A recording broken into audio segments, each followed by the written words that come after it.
Hey, it's your girl Ebony. Thanks for stopping by to check me out today. Today we are doing a video on tips and tricks for having two under two. Okay? Tips and tricks for having two under two. Y'all,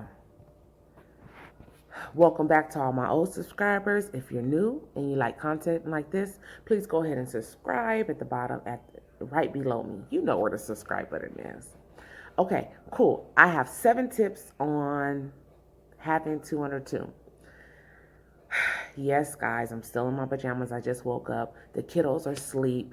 Um, we know it's rough out there with two under two. And if you're pregnant, I know some of you guys are pregnant, because I know when I was pregnant, I was scared to the bejesus. I was so scared. Like, oh my God, I'm going to have a 1-year-old when I have this one, and then I'm gonna have 2 that are babies, and what am I gonna do? Oh no.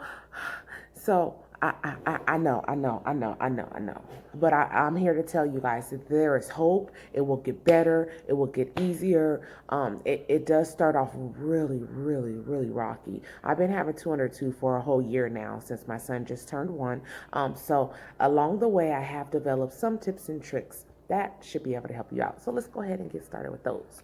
Tip number 1 I have is expectations. Now, when you have one, it's challenging, but you still get some stuff done. You could get some stuff done if you have a plan to make breakfast, lunch, dinner, clean the house, do the laundry, get dressed, put makeup on, take a shower, use the bathroom. Yeah, those are all normal things. You could do all of those with one. With 2, things get a little sketchy. Okay, you do have to plan your bathroom trips. It's crazy because I remember at the beginning when I first brought my son home, um, for probably the first 3 months, it would be a whole day that I would go without using the bathroom. Crazy, huh? I know. I wouldn't even realize that I didn't use the bathroom, because if it wasn't her, it was him. If it wasn't him, it was her. And if it wasn't both of them, it was both of them. If it wasn't both of them, it was somebody. So I didn't even know if I was coming or going, honestly, guys, because it's challenging. However, you will get through it. I promise you, you will get through it. So just change your expectations. I had to change my expectations, because at the end of the day, I would start to realize, dang, I didn't get nothing done that I had on my list. I was supposed to wash clothes. I was supposed to put those clothes away that I washed 3 days ago. I was supposed to make my bed. I was supposed to take a shower. Yeah. So we have to change our expectations. We have to change our expectations at the beginning. At the beginning, it's going to be rough. We have to change our expectations and realize that we have basically we have twins. I call them my twins, my little twins, because we have 2 little people that are completely dependent on us. So we have to change our expectations, and don't beat yourself up for not completing a lot of things that you have on your list. It's okay. It's okay. It's okay. Okay. As long as we're taking care of our children, and they're not needing and wanting for nothing, then it's okay. Those dishes could wait. They'll be there. Those clothes will be there. It's okay. It's okay. Tip number 2 is routine. Oh, routine saved my life, ladies. A routine saved a routine. Please, if you don't get anything else from this video, you have to set a routine. Now I'm at the point to where I have both of my children on a very good routine. We wake up about 8 o'clock. Their nap is very consistent, between 12 to 12:30. They both sleep for about 2 hours. And we go to bed by 9. I start the bed routine about 7, and we're in bed by I try to be in bed. My goal is for them to be asleep by 8:30, but usually they're not asleep till about 9. So that's just a quick routine. If you guys want me to do a whole full day routine video, I have no problem with doing that. Just leave it in the comment below if you would like me to do that. Okay, but a routine will save your life. A routine will save your life. And that brings me to the next point. Tip number 3. If you see me looking over, I just have some notes over here. So tip number 3 is make sure you take a break for yourself.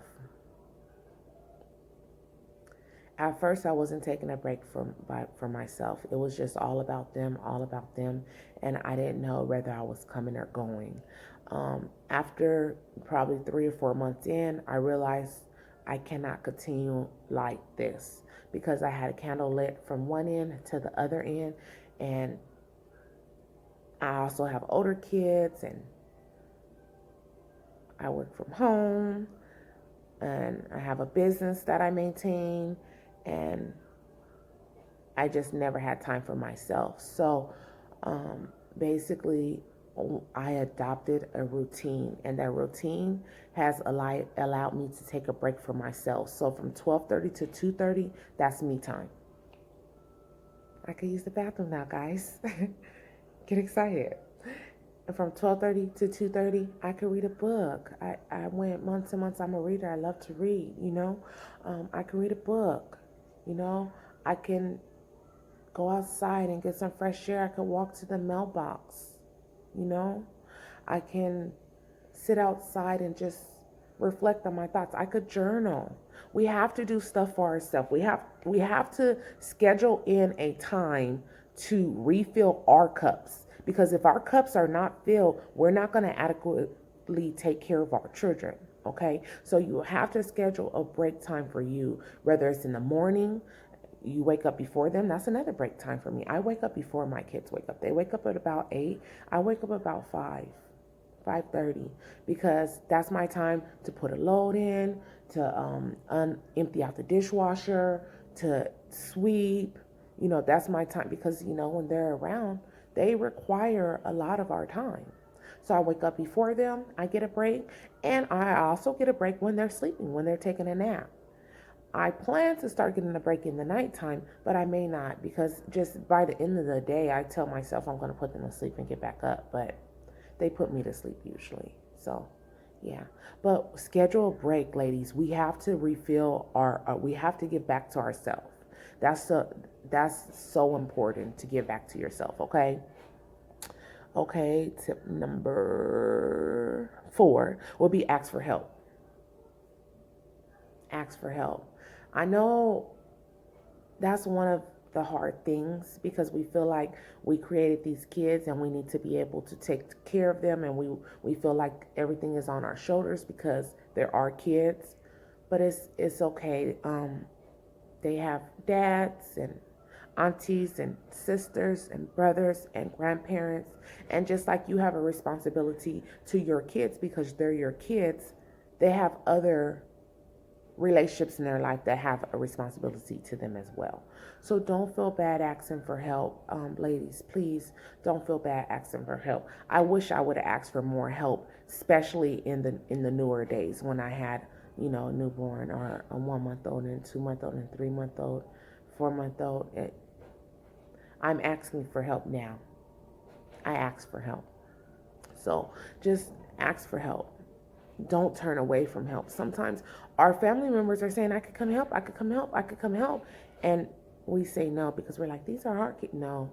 Ask for help, accept help. It's okay. It's okay. When you accept help, you take that time to take a break for yourself. Don't take that time to go clean them dishes. I know someone's guilty. Okay. So that was number 4. So number 5, what has definitely helped me a lot is teaching my kids skills that would help them be more independent. For example, when I was pregnant with my son, I started potty training my daughter. Actually, I started potty training her before I was pregnant with my son, because I started potty training her when she was 10 months. I didn't get pregnant with my son until till she was 11 months. So, or 12 months. No, she was 12 months. I'm sorry, she was 13 months. Oh my goodness, I'm all kind of confused. Okay, so let's figure this out together. So I had my baby in September, my first baby. Well, my third baby, because I have two teenagers as well. So I had Marie in September, and then I had Pharaoh in May. Okay, so let's figure this out together. So September, I got pregnant with Pharaoh in August. Okay, so September to September is 12 months. September, October, November, December. So she was 13 months. She was 13 months once I got pregnant with Pharaoh. And I started potty training her at 10 months. But the reason why I started potty training her, one of the reasons I started potty training her at 10 months was because I knew that we were going to have another baby. Because I didn't want her to be by herself. Me and my husband had decided, yes, let's have another baby, right? So I already knew she was coming. So, I mean, he was coming. My new baby was coming. I knew that we were working on that. So I started potty training her at 10 months because I knew that I didn't want to have two in diapers. So, once she turned 12 months, the reason why I was able to potty train her is because she knows sign language. So let's back up a little bit. So as far as teaching skills, we want to teach skills that's going to make our life easier with the babies, right? So when my daughter was 3 months, I started teaching her sign language so that she could communicate with me, right? So when I started teaching her sign language, that allowed her to let me know when she wanted to eat, when she wanted to sleep, what she wanted to eat, whether she wanted crackers or juice or water, or milk, when she wanted milk, things like that, when she wanted to play, things like that. So that allowed me to open up a dialogue with her so that she could communicate her needs with me. So when I started teaching her that, then she picked it up. She started signing back at about 5 months, 6 months. By 8 months, she was constantly signing her needs. So at 8 months, I opened up the dialogue of potty time to her. That's a whole nother story. So yeah, this is a whole nother story. I'm getting on a rant. So I'm going to stay focused. Okay, if you guys want a video about that, just go ahead, comment below. If you want to know the journey of me potty training my daughter, comment below, let me know. Make a potty time video for me. But anyway, teach our kids skills. So I potty trained her. By 12 months, I put panties on her. Cool. She's potty trained. So I don't have two in diapers. So that was definitely a blessing once my son came. Not only that, once she turned 10 months, I started teaching her how to use a spoon, a fork, how to feed herself. Gave her a plate, a bowl. By 13 months, she was able to feed herself at the high chair. So that's another thing that I eliminated. I don't have to feed two babies, Another thing is about 13 months, I start teaching her how to drink from a cup. Not a sippy cup, so that she's not dependent, because they only learn what we teach them. They only know what we expose them to and what we nurture and teach them. It's all about the seed that you plant in your kids, right? So I gave her a cup without the top because I didn't want her to be dependent on that top, So she was drinking out of that cup by the time she was 14 months, with very, very few accidents.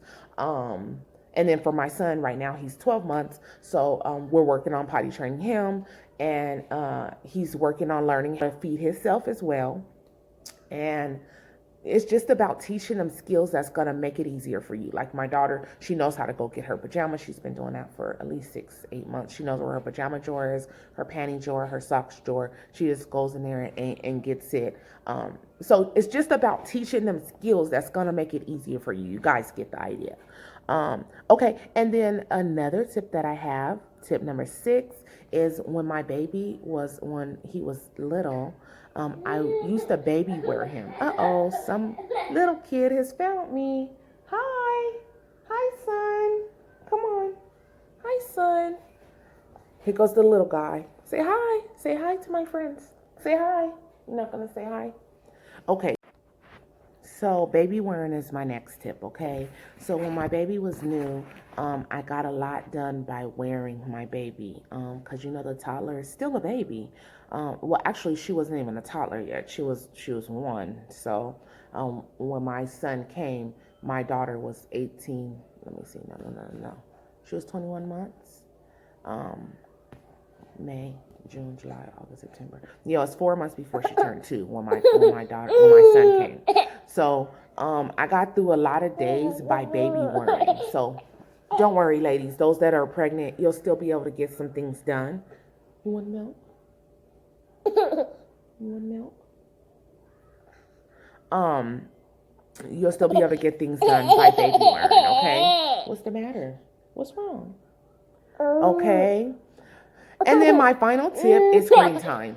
Okay, so now I know some of us feel guilty about letting our children watch things on YouTube and things like that, or are having screen time. I just want to say, don't feel guilty. Just make sure that you're monitoring what type of things you're giving them to watch. So, like for example, my 2-year-old, I like to give her ABC Mouse because on her downtime when I need a break or I need to do something or I need to help her brother, ABC Mouse is going to guide her through her shapes, her colors, her numbers, sounding out words, phonics, things like that. And it goes by their level of what you have taught them. So they can actually, you could get an assessment done so that they start right where you need them to start.